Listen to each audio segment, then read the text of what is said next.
Më thonë jemi në një situatë ku veç po shifën në çfarë situatë është bota, ndërsa ne merremi me konstitin e kuvendit. Kjo është goxha pa drejtë dhe vërtet nuk po ndihemi mirë. Nuk besoj që ka deputet.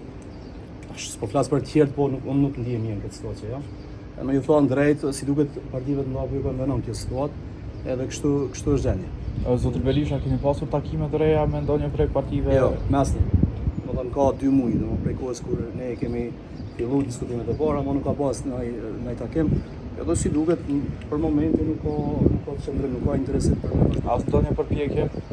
Absolutisht. Kryetari PTB-s është shfaqur i sigurt që mund të siguroj votat e një shumice të deputetëve që vinë nga partitë e radhave ju shumicës. Si deputet i Partisë Liberale Gjipjane, secili mandatar që siguron 60 e ka të votën time, votën për interes shtetit, edhe nuk jam bllokues. Domethënë, le të siguron secili dhe të ecin para sepse kjo vërtet nuk ka asnjë kuptim. Përkrahni edhe qeverinë të unitetit të Çdo gjë që është e mirë për vendin, unë e përkraj vetëm ecë përpara. Sepse vërtet në situatë, besoj secili po e din, kjo është bërë veç rutinë e deklarimeve, po mendoj që çka është mjaft është mjaft.